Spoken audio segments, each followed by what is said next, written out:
నమస్తే ఓరుగల్లు 9 న్యూస్ కి స్వాగతం. ఎన్టీఆర్ జయంతి సందర్భంగా హైదరాబాద్లోని ఎన్టీఆర్ గఢ్ వద్ద జూనియర్ ఎన్టీఆర్ కళ్యాణ్ రామ్ నివాళులర్పించారు. తెలుగు ప్రజలకు ఆయన చేసిన సేవలు వారు గుర్తు చేసుకున్నారు. ప్రముఖుల రాక సందర్భంగా ఎన్టీఆర్ గఢ్ వద్ద పోలీసులు బందోబస్తు ఏర్పాటు చేశారు. ఎన్టీఆర్ గఢ్ వద్ద నందమూరి రామకృష్ణ, సినీ దర్శకుడు వైవి చౌదరి నివాళులర్పించారు. నందమూరి అభిమానులు, తెదేపా నేతలు అక్కడికి చేరుకొని తరలివచ్చారు.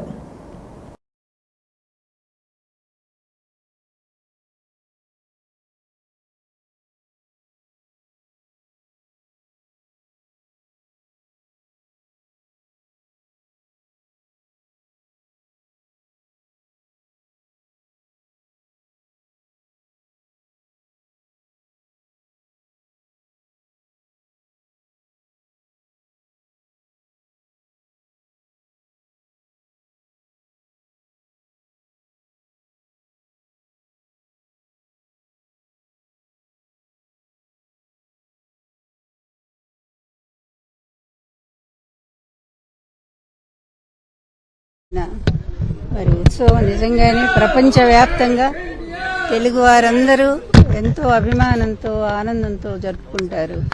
కొంతమంది మరణించినా కూడా జన్మించి ఉంటారంటానికి ఆయనే కారణం. అలాగే ఎన్టీఆర్ గారు కూడా వారి జాబితాలోనే ఉన్నారు. అందువల్ల వారికి మరణం అనేది లేదు.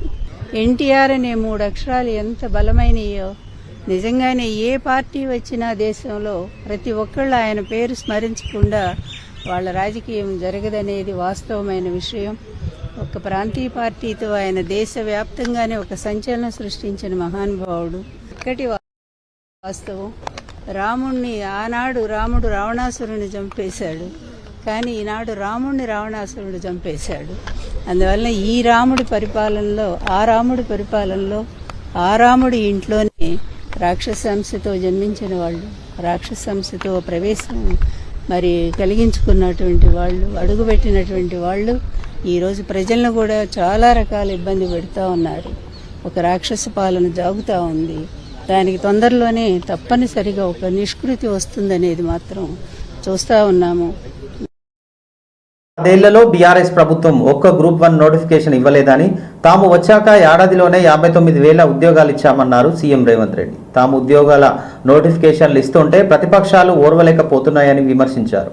బాబు జగ్జీవన్ రామ్ భవన్లో గురుకుల విద్యార్థులకు అవార్డులను అందించారు. ఈ సందర్భంగా మాట్లాడిన సీఎం రేవంత్ రెడ్డి ఉన్నత శిఖరాలకు చేరాలంటే చదువు ఒకటే మార్గమని చెప్పారు. కార్పొరేట్కు ధీటుగా యంగ్ ఇండియా స్కూల్స్ నిర్మిస్తున్నామన్నారు. చదువుతోనే సమాజంలో అసమానతలు తొలగిపోతాయన్నారు. అన్న పిలిస్తే అందుబాటులో ఉంటానని అన్నారు. చదువుతోనే అసమానతలు తొలగిపోతాయని సీఎం రేవంత్ రెడ్డి ఈ సందర్భంగా మాట్లాడారు. చాలా మంది మహనీయులు గుర్తింపు తెచ్చింది కులం కాదు, చదువు అని చెప్పారు. ఇవాళ ఉన్నత శిఖరాలకు ఎదగాలంటే చదువు ఒకటే మార్గం అని చెప్పారు. సామాజిక రుగ్మతాలు తొలగించాల్సిన అవసరం ఉన్నదన్నారు. బాబు జగ్జీవన్ రామ్ భవన్లో ఏర్పాటు చేసిన గురుకుల అవార్డ్స్ ప్రధానోత్సవంలో రేవంత్ రెడ్డి పాల్గొన్నారు. ఇవాళ ఒకే వేదికపై ఉన్న డాక్టర్ ఎంపీ కావ్య కావచ్చు, ఎంపీ వంశీకాని చిన్నతనంలోనే చదువుకొని చట్టసభల్లో ప్రాతినిధ్యం వహిస్తున్నారన్నారు. వీళ్ళంతా వాళ్ళ జీవితంలో రాణిస్తున్నారంటే ఈ దేశానికి స్వాతంత్రంగా తెచ్చిన కాంగ్రెస్ మొట్టమొదటి ప్రధాని పండిత్ జవహర్లాల్ నెహ్రూ, బిఆర్ అంబేద్కర్ రాసిన భారత రాజ్యాంగమే కారణమని అన్నారు. సూరవరం స్ఫూర్తిని కొనసాగించేలా తెలుగు యూనివర్సిటీకి ఆయన పేరు పెట్టుకున్నామని చెప్పారు. సూరవరం నిజాంకు వ్యతిరేకంగా ప్రజల్లో చైతన్యం తెచ్చారని చెప్పారు. మహిళ చాకలి ఐలమ్మ పేరు పెట్టాలని చెప్పారు. మనస్ఫూర్తిగా నేను అభినందనలు తెలియజేస్తున్నా. ఈరోజు తెలంగాణ వైతాళికుడు సురవరం ప్రతాప్ రెడ్డి గారి 129వ వర్ధంతి. ఆనాడు నిజాం సర్కార్కు వ్యతిరేకంగా ప్రజల్లో చైతన్యం తీసుకొచ్చి ప్రజాస్వామిక దేశంగా చాకలి ఐలమ్మ స్ఫూర్తిగా యూనివర్సిటీకే మహిళా యూనివర్సిటీ, కోటిలో మహిళా యూనివర్సిటీకి వీరవనిత చాకలి ఐలమ్మ పేరు పెట్టుకొని ఆ పోరాట స్ఫూర్తిని లక్ష్మణ్ బాపూజీ గారి పేరును ఈరోజు టెక్స్టైల్ యూనివర్సిటీకి మనం పేరు పెట్టుకోవడం జరిగింది. లోనే వంశీ ఎంపీ కావడము, కావ్య డాక్టర్గా రాణించడమే కాకుండా ఈరోజు పార్లమెంట్ సభ్యురాలుగా ప్రాతినిధ్యం వహిస్తున్నదంటే దీనికి ప్రధానమైన కారణం ఈ దేశానికి స్వతంత్రం ఇప్పించిన కాంగ్రెస్ పార్టీ, పండిత్ జవహర్లాల్ నెహ్రూ గారు మొట్టమొదటి ప్రధానమంత్రిగా పాలకులుగా తయారు చేసి పాలసీలను ఈ దేశానికి అందించే అవకాశం కాంగ్రెస్ పార్టీ ఇచ్చింది. వీళ్ళకు చదువు వల్ల గుర్తింపు వచ్చింది. చదువే ఈరోజు వాళ్ళని గౌరవం తెచ్చిపెట్టింది. ఆ చదువే ఈ వేదిక మీద ఈరోజు కూర్చోబెట్టింది.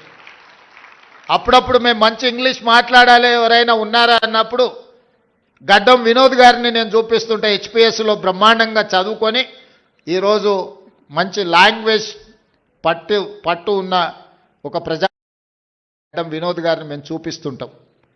ఈరోజు ఉన్నత శిఖరాలకు మీరు ఎదగాలి అని అంటే చదువు ఒక్కటే మీకు లక్ష్యంగా ఉండాలి అనేదే నా యొక్క సూచన. అప్పుడే ఈ ఆత్మన్యూనత భావం పోతుంది. ఈ ఎస్సీ ఎస్టీ బీసీ మైనారిటీ మా తల్లిదండ్రులు కష్టపడి పీజీ పిహెచ్డీలు చదివించిందని నేను అడుగుతున్నా. ఎందుకు ఆ 10 సంవత్సరాలలో ఉద్యోగ నోటిఫికేషన్లు ఇవ్వలేదు? ఉద్యోగ నోటిఫికేషన్ల కోసం ఉస్మానియా కాకతీయ యూనివర్సిటీల నుంచి మొదలు పెడితే అశోక్ నగర్ చౌరాస్తా వరకు 23-24 సంవత్సరాల యువకుడు. నేను ఛాలెంజ్ చేస్తున్న ఈ దేశంలో ఏ రాష్ట్ర ముఖ్యమంత్రినైనా, ఏ ప్రభుత్వమైనా, ఏ పాలకులైనా ఒక్క సంవత్సరంలో 59,000 ప్రభుత్వ ఉద్యోగాలు ఇచ్చిన ఎవరైనా ముఖ్యమంత్రి రాష్ట్ర ప్రభుత్వం ఉంటే వాళ్ళు విధించే ఏ శిక్షకైనా నేను మా ఉప ముఖ్యమంత్రి గారు సిద్ధంగా ఉన్నాము. 1,00,000 ఉద్యోగాలు లెక్కగట్టి ఈ రోజు 2,89,000 మంది ప్రత్యామ్నాయం ఎత్తుకుంటారు. పరీక్ష అయిపోయి ఇవాళ group 1, group 2, group 3, group 4 exams పారదర్శకంగా నిర్వహించడమే కాకుండా ఫలితాలను ప్రకటించి నియామక పత్రాలు అందించి తెలంగాణ రాష్ట్ర ప్రభుత్వం కేసులేసి 6 నెలలు కూడా ఒక్కరికి కూడా ఆపకుండా ఉద్యోగాలు ఎంబడెంబడే ఇచ్చారు. కానీ మన పిల్లల ఉద్యోగాలకు వచ్చేటప్పటికి వాళ్లకు ప్రతిదీ రాజకీయమే. అందుకే ఈరోజు మన పిల్లల్ని ప్రోత్సహించాలి. ఎందుకంటే కోచింగ్కి వెళ్ళాలంటే ఢిల్లీ ఇక్కడికి వచ్చిన పిల్లలందరికీ నా సూచన ఒక్కటే, మీరు జీవితంలో తొలిమెట్టు ఎక్కబోతున్నారు. ఎంపీలుగా, మంత్రులుగా, ముఖ్యమంత్రులుగా రాణించడానికి అవకాశం ఉంటుంది మొదటి 25 సంవత్సరాలు కష్టపడితే. ఈ మొదటి 25 సంవత్సరాలలో 15 సంవత్సరాల నుంచి 25 సంవత్సరాలు అత్యంత కీలకమైన సమయం. ఇప్పుడు మీరున్న వయసు ఎన్నో రకాల ఊహాలోకాల్లో తిరుగుతుంది. కానీ మొదటి 25 సంవత్సరాలు ముఖ్యంగా ఇవాళ ప్రభుత్వ పాఠశాలలో రెసిడెన్షియల్స్ కావచ్చు, ఆత్మ ఉండాలి అని చైర్మన్ పదవులు ఈరోజు ఈవెన్ ఈ రాష్ట్రానికే మీరు నాయకత్వం వహించే అవకాశం వస్తుంది. అభివృద్ధి చెందిన దేశాల్లోనూ యోగా వారి జీవితంలో భాగమైందని తెదాపా నేత ఏపీ సీఎం చంద్రబాబు నాయుడు అన్నారు. ఎంతో మంది మన దేశానికి వచ్చి యోగా నేర్చుకొని తమ దేశాల్లో అమలు చేస్తున్నారని చెప్పారు.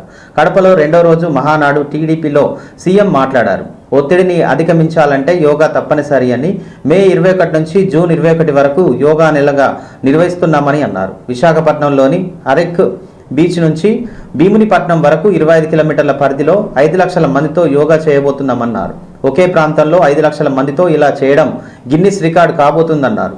ఆ రోజు రాష్ట్రం మొత్తం 2 కోట్ల మంది యోగా చేసేలా లక్ష్యం పెట్టుకున్నామని, కనీసం 20 లక్షల మంది యోగా సర్టిఫికేట్లను తీసుకోవాలి అని తెలిపారు. ఏకాగ్రత పెంచుకునేందుకు అందరూ చేయాలని, యోగాపై మంచి పాట రాస్తే బహుమతి ఇస్తామని చంద్రబాబు ఈ సందర్భంగా పేర్కొన్నారు. యోగాంధ్ర ఈ తీర్మానాన్ని ప్రవేశపెట్టడమే కాకుండా మీ అందరికీ విజ్ఞప్తి చేస్తున్నా, మన రాష్ట్రాన్ని యోగాంధ్రగా తయారు చేయాల్సిన బాధ్యత మనందరిపైన ఉంది. మనమందరం కూడా ఆధునిక యుగంలో ఉన్నాం, టెక్నాలజీ రెవల్యూషన్ లో ఉన్నాం. సెల్ ఫోన్ లేకపోతే ఉండలేకపోతున్నాం. సెల్ ఫోన్ ఉండడమే కాదు, సెల్ ఫోన్ చూడలేకపోతే కూడా ఉండలేకపోతున్నాం. ఎప్పటికప్పుడు బిజీగా ఉంటున్నాం. దీనివల్ల కూడా అదే మాదిరిగా ఉంటాయి. యోగా మనందరం కూడా ప్రాక్టీస్ చేయాల్సిన అవసరం ఉంది. ఇది మానసికంగా, శారీరకంగా మనందరికి ఎంతో రిలీఫ్ ఇస్తుంది. నిన్ననే మనం స్వర్ణాంధ్రప్రదేశ్ మాట్లాడుకున్నాం. 7 శాసనాలను ప్రవేశపెట్టాం. ప్రపంచంలోనే తెలుగు జాతి నెంబర్ 1 గా ఉండాలని చెప్పి మనందరం ఆలోచిస్తున్నాం. ఇవన్నీ ఉండాలంటే మీలో కూడా శక్తి పెరగాలి. ఒక ప్రశాంతమైన ఏకాగ్రత నేషనల్ యోగా డే పెడుతున్నాం. రాష్ట్రం పైన నమ్మకం. అందుకే ప్రపంచంలోనే జూన్ 21 జరిగే యోగా డే ఒక చరిత్ర సృష్టించబోతున్నామని చెప్పి నేను మీకు తెలియజేస్తున్నా. యోగా ఉంది, నిన్న మొన్న వచ్చింది కాదు. వేదకాలం నుంచే అభివృద్ధి చెందిన పెద్ద పెద్ద ఆసనాలు వేయడమే కాదు, సింపుల్ ఆసనాలు. దీనివల్ల ఫుల్ గా రిలాక్స్ అవుతాం. నిమిషాలు కళ్ళు మూసుకుని నరేంద్ర మోడీ గారు 2014లో యోగా గౌరవ నరేంద్ర మోడీ గారు ఐక్యరాజ్య సమితిలో ఆమోదింపజేయడమే కాకుండా రాజపథ్లో ప్రారంభించారు. అక్షేటిగా విశాఖపట్నంలో రామకృష్ణ బీచ్ నుంచి భీమునిపట్నం వరకు 25 కిలోమీటర్లో ఎక్కడా జరగని విధంగా 5 లక్షల మందితో యోగా చేయబోతున్నామని చెప్పి నేను మీకు తెలియజేస్తున్నా. చేస్తాం. ఒక్క విశాఖపట్నంలో ఏదైతే రామకృష్ణ బీచ్ నుంచి భీమునిపట్నం వరకు 5 మంది చెయ్యాలంటే తెలుగుదేశానికే సాధ్యం, ఎన్డీఏకే సాధ్యం. భవిష్యత్తులో నాకేం అనుమానం లేదు. ప్రాక్టీస్ చేయాలి. ఈ రోజు ఇవన్నీ కూడా ఆన్లైన్ కోర్సెస్ ఉన్నాయి. ఈ రోజు నేను మిమ్మల్ని కోరేది, ఒక సరికొత్త రికార్డుకి మనం నాంది పలకబోతున్నాం. దీంట్లో మీరు చూసినప్పుడు ఇప్పటికే రిజిస్ట్రేషన్లు స్టార్ట్ అయినాయి. 2 కోట్ల మంది చేయాలి. 6,28,58,048 మంది చేశారు. అంటే మన టార్గెట్ కంటే ముందున్నాం. ట్రైనర్స్ ట్రైన్ చేస్తున్నాం. 1,25,000 మందికి కావాల్సి వస్తే 1,24,500 మందికి ట్రైనింగ్ ఇచ్చాం. 10,600 మంది మాస్టర్ ట్రైనర్స్ కూడా తయారయ్యారు. వాళ్ళు గ్రామం వారిగా పంపించి గ్రామం వారిగా సెషన్స్ పెడితే 26లో 2 ఇప్పటికి కావాలి, 2 చేశారు.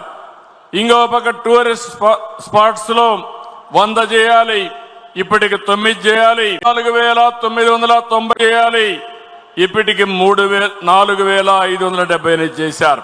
ప్రాధాన్యత కార్యక్రమాల అమలులో కలెక్టర్లు కీలక పాత్ర పోషించాలని సీఎం రేవంత్ రెడ్డి అన్నారు. ఇందిరమ్మ ఇల్లు, భూభారతి, ధాన్యం కొనుగోలు, వ్యవసాయ శాఖ వంటి అంశాలపై సీఎం రేవంత్ రెడ్డి రాష్ట్ర పౌర సరఫరాల శాఖ మంత్రి ఉత్తమ్ కుమార్ రెడ్డి, రాష్ట్ర వ్యవసాయ శాఖ మంత్రి తుమ్మల నాగేశ్వరరావు, రాష్ట్ర రెవెన్యూ హౌసింగ్ శాఖ మంత్రి పొంగులేటి శ్రీనివాసరెడ్డి, రాష్ట్ర ప్రధాన కార్యదర్శి కె రామకృష్ణారావు హైదరాబాద్లోని ముఖ్యమంత్రి కార్యాలయం నుంచి అన్ని జిల్లాల కలెక్టర్లతో వీడియో కాన్ఫరెన్స్ ద్వారా సమీక్షించారు.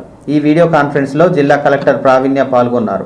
సీఎం రేవంత్ రెడ్డి మాట్లాడుతూ గతం కంటే దాదాపు 22 లక్షల మెట్రిక్ టన్నుల అధికంగా ధాన్యం సరఫరాల శాఖ తక్కువ సమయంలోనే కొనుగోలు పూర్తి చేయడానికి ముఖ్యమంత్రి అభినందించారు. 90% పైగా రైతులు ధాన్యాన్ని విక్రయించి సంతోషంగా ఉన్నప్పటికీ తెలంగాణ రాష్ట్రానికి ఋతుపవనాలు ముందుగా వచ్చిన కారణంగా కల్లాల వద్ద ధాన్యం తడిసిపోవడంతో కొంతమంది రైతులు ఇబ్బందుల్లో ఉన్నట్లుగా ప్రభుత్వం దృష్టికి వచ్చిందని అన్నారు. గతంలో ఎన్నడూ లేని విధంగా ప్రజాప్రభుత్వం ధాన్యం కొనుగోలు చేసిన ధాన్యానికి రైతులకు 48 గంటల్లో చెల్లింపులు పూర్తి చేశామని అన్నారు.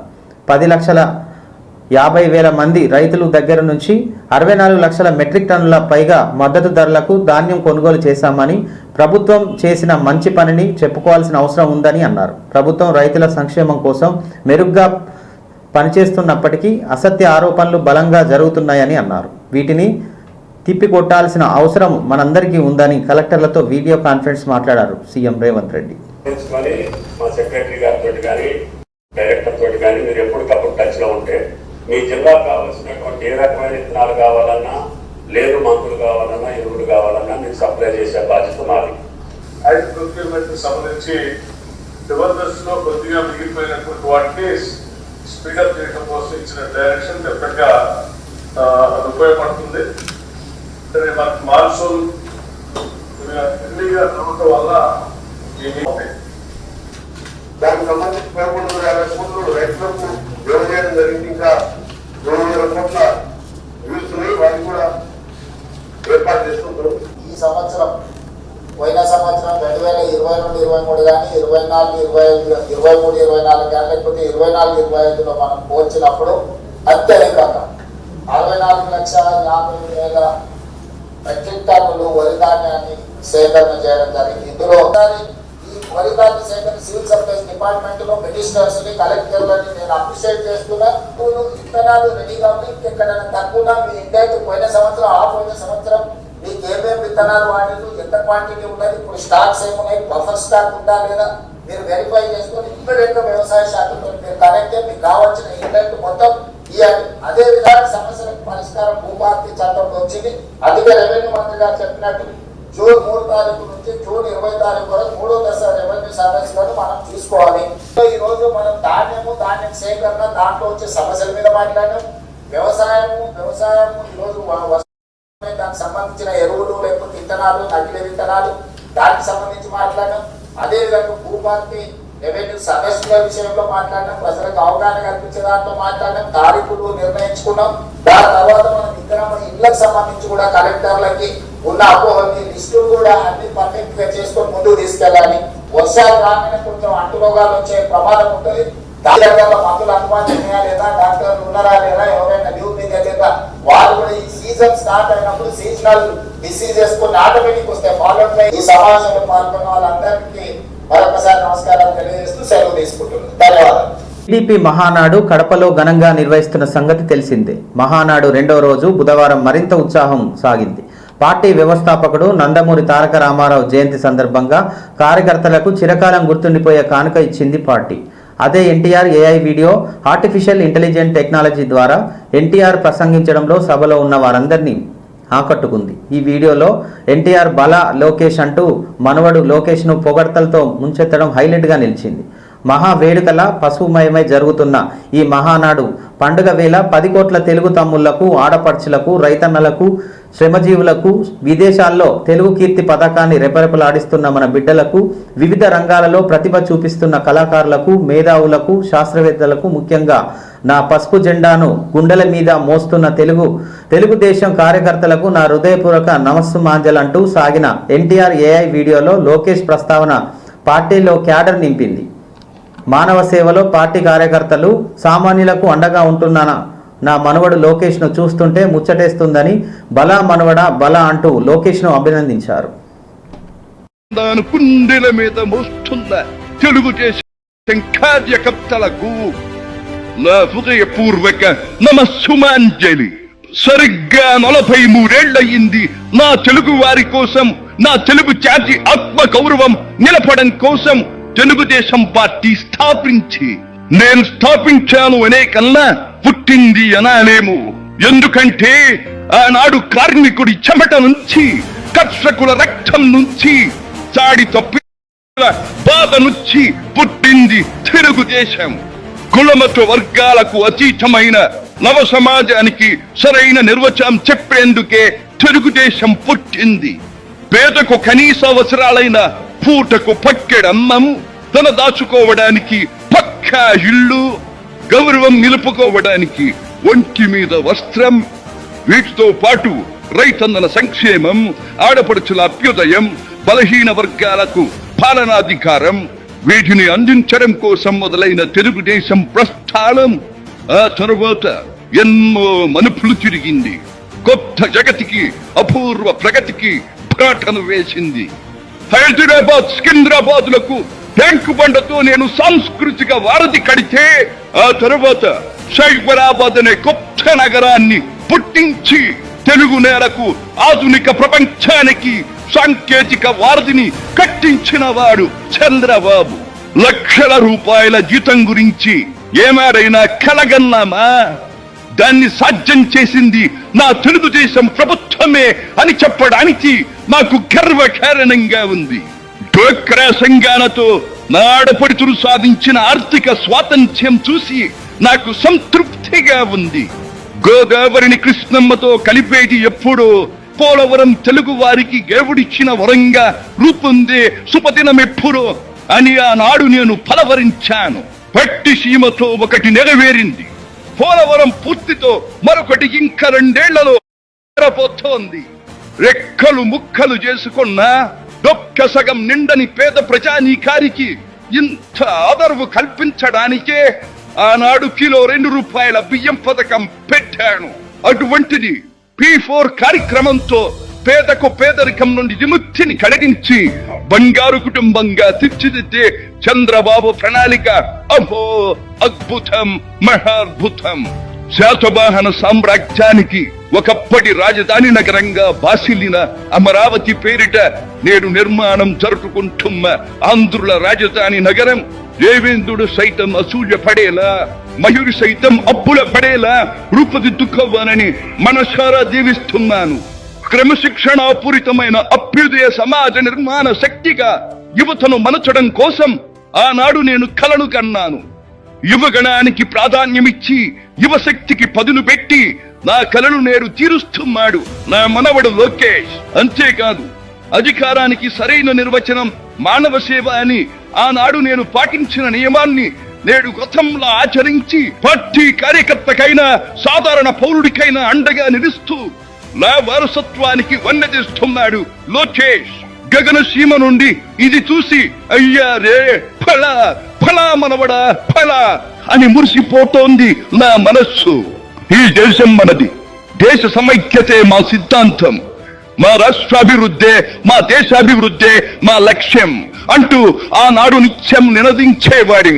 ఈనాటి వికసిత భారత్, వికసిత ఆంధ్రప్రదేశ్ గురించి వింటుంటే ఇదే కదా నేను కోరుకున్నది అనిపిస్తోంది. చివరిగా ఒక్క మాట, చెరుగు నేల నలు చెరుగులా పాడి పంటలతో పారిశ్రామిక వికాసంతో పరవశించాలని, తెలుగులాట ప్రతి ఇంట నిత్య వసంతాలు చెందాలని, ప్రజల కోసం అంకిత భావంతో ప్రభుత్వం చేస్తున్న కృషి ఫలితం కావాలని ఆకాంక్షిస్తున్నాను. సెలవు. సర్వే జన సుఖినో భవంతు.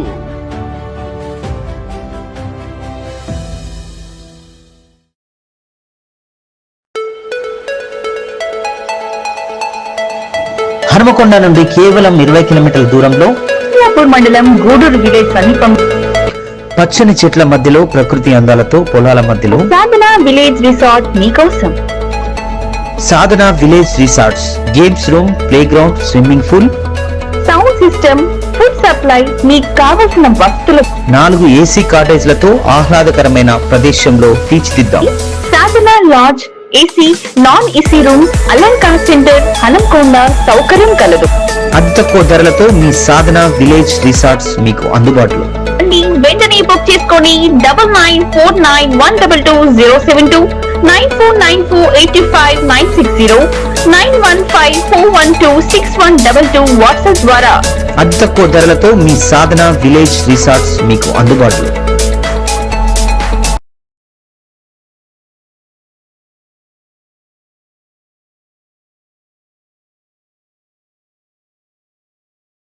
గురుకుల విద్యార్థులు దేశానికే మార్గదర్శనం కావాలన్నారు డిప్యూటీ సీఎం బట్టి విక్రమార్క. విద్య కోసం ఖర్చుకు వెనకాడబోమని చెప్పారు.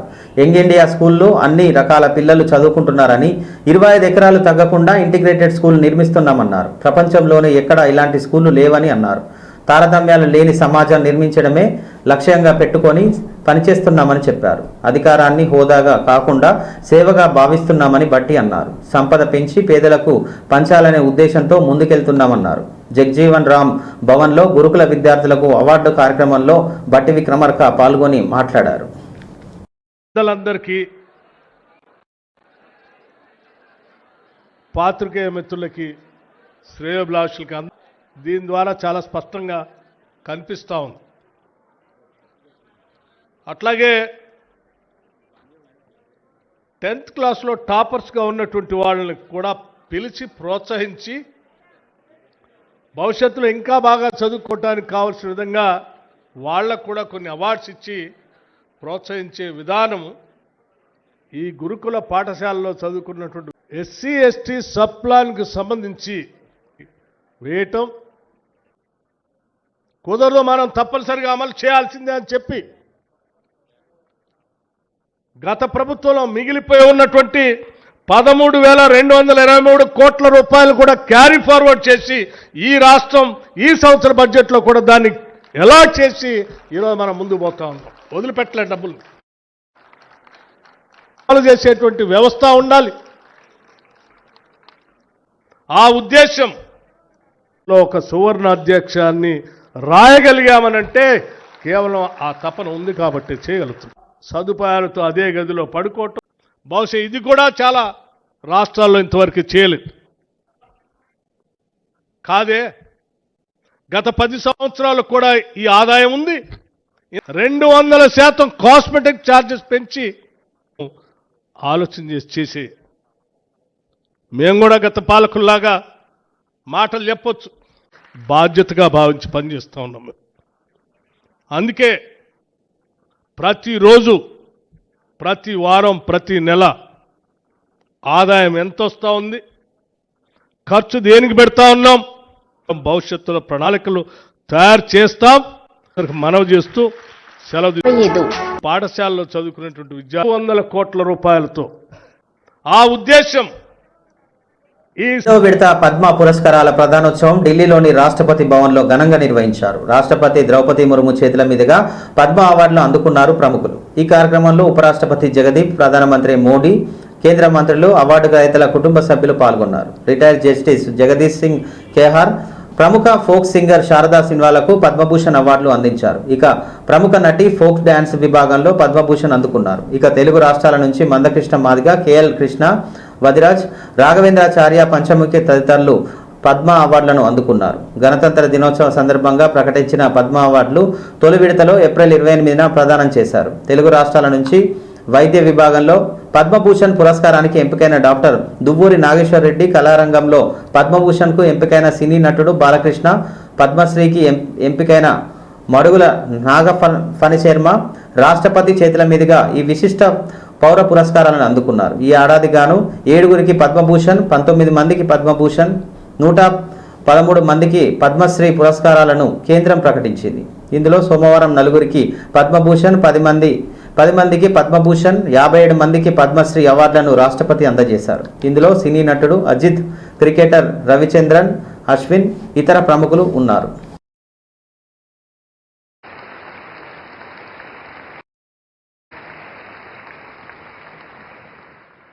श्री एल हांगफिंग, कृषि।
लोक गायन।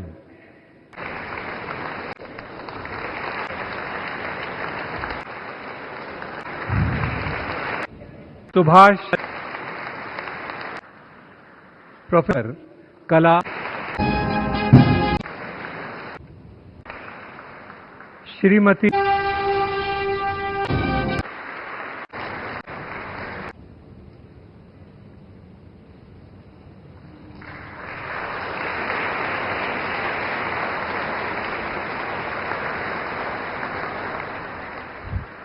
श्री नल्ली कुप्पुस्वामी चेट्टी।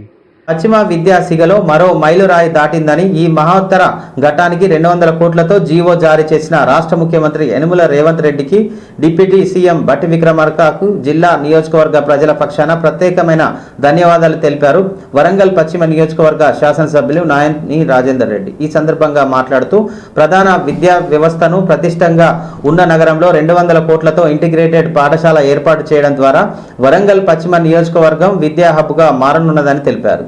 ఈ రోజు రాష్ట్ర వ్యాప్తంగా బడుగు బలహీన వర్గాలకు విద్య అందించేందుకు 4,000 కోట్ల రూపాయలతో నిన్న 20 కొత్త ఇంటిగ్రేటెడ్ రెసిడెన్షియల్ పాఠశాలకు ఏర్పాటుకు ప్రభుత్వం శ్రీకారం చుట్టిందని ఎమ్మెల్యే హర్షం వ్యక్తం చేశారు. హనుమకొండలోని చరిత్ర సృష్టించిందని, ఈ సువర్ణ అవకాశం అధ్యయనం చేసుకొని ఉండాలని పేర్కొన్నారు. గతంలో జరగని ఎన్నో అభివృద్ధి కార్యక్రమాలకు మన ప్రజాప్రభుత్వం జరుగుతుందని, మెడికల్ హబ్గా, ఎడ్యుకేషనల్ హబ్గా, ఆధ్యాత్మిక నగరంగా అభివృద్ధి చెందుతుందని, చరిత్రలో ఎన్నడూ జరగని విధంగా భద్రకాళి అమ్మవారి మాడవీధులు, చెరువు ప్రక్షాళన పనులు జరుగుతున్నాయన్నారు.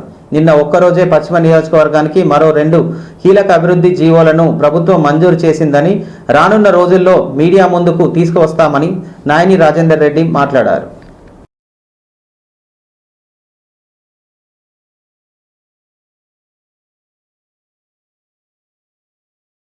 హన్మకొండలోని విద్యుత్ ఉప కేంద్రం ఏర్పాటుకు హన్మకొండ జిల్లా కలెక్టర్ ప్రావీణ్య అధికారులతో కలిసి స్థల పరిశీలన చేశారు. బుధవారం హన్మకొండ పబ్లిక్ గార్డెన్ సమీపంలోని పాత ఆర్ఎంబి క్వార్టర్స్ భవనం సముదాయం ఆవరణంలో ప్రతిపాదిత 33/11 kV సబ్ స్టేషన్ను ఏర్పాటుకు ఆర్ఎంబి విద్యుత్ రెవెన్యూ అధికారులతో కలిసి స్థల పరిశీలన చేశారు.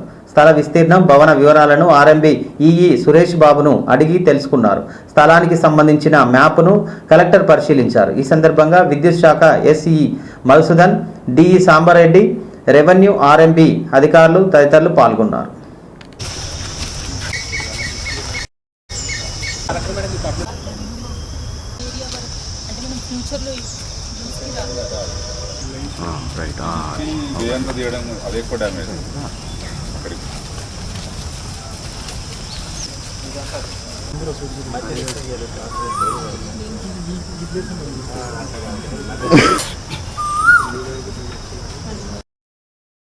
గీసుకొండ మండలం అనంతారం గ్రామంలో నిర్వహించిన రైతు ముంగెట్లో శాస్త్రవేత్తల కార్యక్రమంలో శాస్త్రవేత్తలు, వ్యవసాయ శాఖ అధికారులతో కలిసి పరకాల శాసనసభ్యులు రేవూరి ప్రకాష్ రెడ్డి పాల్గొన్నారు. ఈ సందర్భంగా ఎమ్మెల్యే మాట్లాడుతూ రైతులు ఆధునిక వ్యవసాయ విధానంలో ఉత్పత్తి పెంచుకొని ఆదాయం పొందాలని, రైతుల కాలానికి అనుగుణంగా మారాలని, పంట మార్పిడితో అత్యధిక దిగుబడి వచ్చి లాభాలు ఆర్జించవచ్చన్నారు. రైతులు తప్పనిసరిగా భూసార పరీక్షలు చేయించడం వల్ల ఉపయోగం ఉంటుందన్నారు. నిత్యం ఫెర్టిలైజర్ ఎరువులపై ఆధారపడడం వల్ల భూసారం దెబ్బతింటుందన్నారు. రైతులు శాస్త్రవేత్తలు, వ్యవసాయ శాఖ అధికారుల సలహాలు, సూచనలు తీసుకోవడం వల్ల రైతులకు ఉపయోగం ఉంటుందన్నారు. ప్రతి మండలంలో 125 ఎకరాల భూమిలో సేంద్రియ వ్యవసాయం చేసి రైతులను చైతన్యం చేయబోతున్నామని అన్నారు. వ్యవసాయంలో నూతన సాంకేతిక ఉపయోగం పెరిగిందని, రైతులు ఆ విధంగా ఆలోచన చేయాలని అన్నారు. పాడిశ్రమలకు అభివృద్ధికి తాను కృషి చేస్తున్నానని, దాని ద్వారా ఎరువులు సేంద్రియ వ్యవసాయంలో లభ్యమవుతున్నాయని ఎమ్మెల్యే మాట్లాడారు. ఆధునిక పద్ధతులలో వాళ్ళకు శిక్షణ ఇస్తున్నారు. ప్రతి ఒక్క కమతాంకు అంటే ఒక ఏరియాకు వాళ్ళే స్వయంగా సొసైటీ ద్వారా వ్యవసాయం మీద నిపుణులైన వ్యక్తులను కూడా రిక్రూట్ చేసి కూడా అందిస్తున్నారు. వాళ్ళ పిల్లలకు మంచి చదువులు చెప్పిస్తున్నారు. చనిపోతే కొంత ఆర్థికపరమైన సహకారం, ఇన్సూరెన్స్ ఇస్తున్నారు, రూపాయలు వస్తున్నాయి. తప్పకుండా ప్రభుత్వ పరంగా కూడా కొన్ని, అంటే ఇప్పుడు ఇది ఒక ఫస్ట్ ఫేజ్, వాళ్ళ విగ్రహాలు కూడా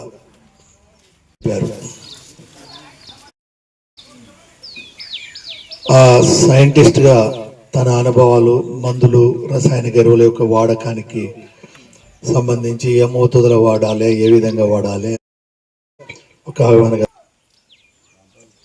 ఈరోజు మనం ఎరువులతోటి రోజులలో ఒక ఉపద్రవం రాబోతున్నది. అంటే భూమి కూడా మొరాయించే రోజులు వచ్చేస్తున్నాయి. నువ్వు ఎన్ని కష్టపడ్డా నా వల్ల కాదు అనే పరిస్థితికి వెళ్ళిపోతుంది. అంటే ఏ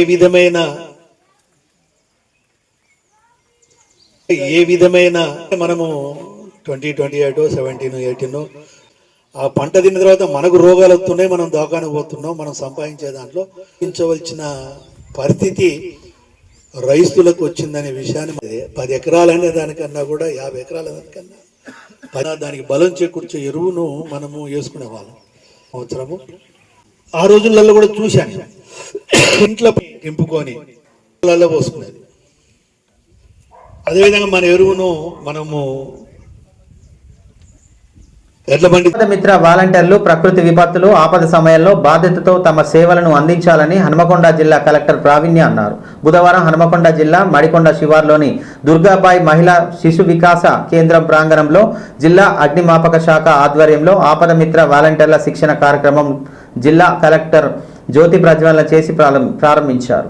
ఈ సందర్భంగా జిల్లా కలెక్టర్ ప్రావీణ్య మాట్లాడుతూ ఏదైనా విపత్తులు ఆపద సమయాల్లో ప్రాణ ఆస్తి నష్టం వాటిల్లకుండా కాపాడేలా ఆపద మిత్ర వాలంటీర్లు శిక్షణ కార్యక్రమం నిర్వహిస్తున్నట్లు తెలిపారు. వైద్య, ఆరోగ్య, మత్స్య, అగ్నిమాపక శాఖలను భాగస్వామ్యం చేస్తూ ఆయా శాఖల అధికారులను సిపిఆర్ చేయడం, అగ్ని ప్రమాదాల నుండి కాపాడడం, వరదల సంభవించకుండా ఎలా రెస్క్యూ చేస్తారనే వివరాలను తెలియజేశారు. వాలంటీర్లు తమ చుట్టుపక్కల సంభవించే విపత్తులు, అగ్ని ప్రమాదం సమాచారం తీసుకొని అధికారులకు అందజేయాలని అన్నారు. తమ చుట్టుపక్కల సంభవించే విపత్తుల బారి నుండి కాపాడేందుకు ఎల్లప్పుడూ సిద్ధంగా ఉండాలని కలెక్టర్ పేర్కొన్నారు. జిల్లా అగ్నిమాపక అధికారి నాగరాజు మాట్లాడుతూ ప్రకృతి విపత్తులు, ఇతర ఆపద సమయంలో ప్రాణ ఆస్తి నష్టం కలగకుండా కాపాడేందుకు ఆపద మిత్ర వాలంటీర్లకు శిక్షణ కార్యక్రమం నిర్వహిస్తున్నట్లు తెలిపారు.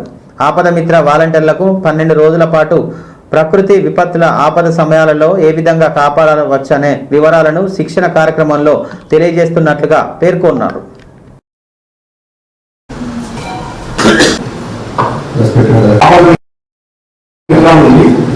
ఆపదలో ఆదుకునే మిత్రుల లెక్క మనం తయారు కావాలనే కాన్సెప్ట్ లో ఈ ప్రోగ్రామ్ ట్రైనింగ్ ఆల్రెడీ ఇస్తాం. సో అందరూ ఆల్మోస్ట్ వచ్చి క్వాలిఫికేషన్ వచ్చారు కదా.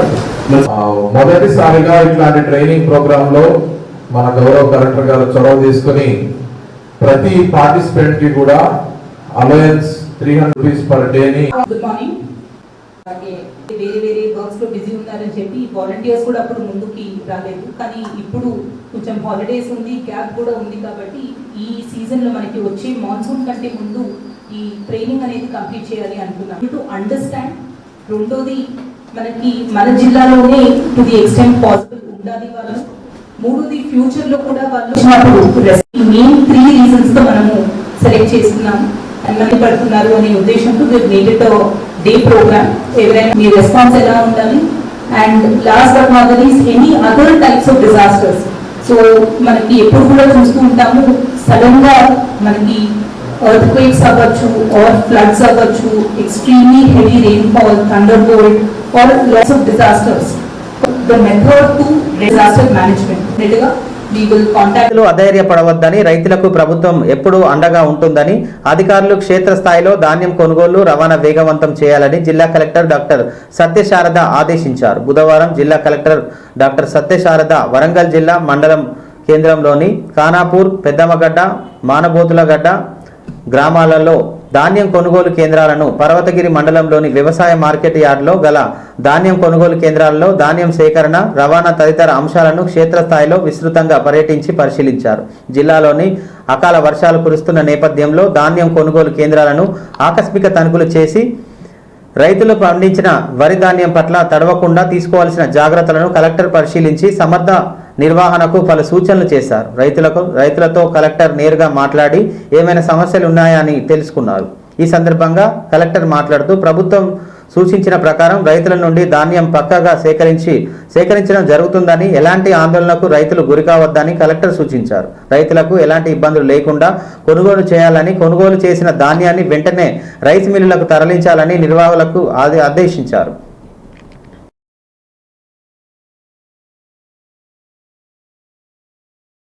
బంగాళాఖాతంలో అల్పపీడనం ఏర్పడింది. ఇది బలపడుతుంది, వాయుగుండంగా మారినట్లుగా భారత వాతావరణ శాఖ ప్రకటించింది. ఉదయం 10:30 అల్పపీడనం ఏర్పడినట్లు అధికారికంగా ప్రకటించింది వాతావరణ శాఖ. ప్రస్తుతం ఈ అల్పపీడనం వాయవ్య బంగాళాఖాతంలో ఒడిశా రాష్ట్రం తీరం వెంట ఉందని, ఇది క్రమంగా బలపడుతుందంటూ శాటిలైట్ ఫోటోలు రిలీజ్ చేసింది వాతావరణ శాఖ.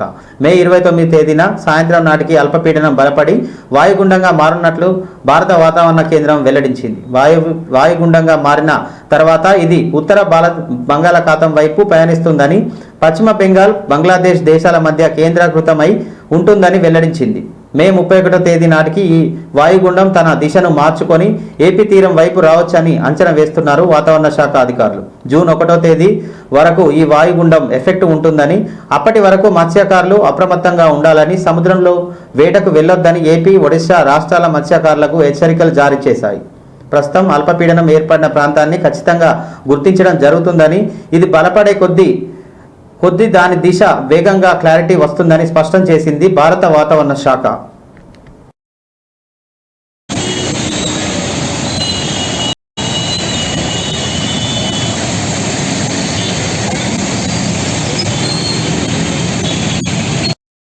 ఇంతటితో ఈ వార్తలు సమాప్తం. మరో వార్తలతో మళ్ళీ కలుద్దాం. చూస్తూనే ఉండండి ఓరుగల్లు 9 న్యూస్.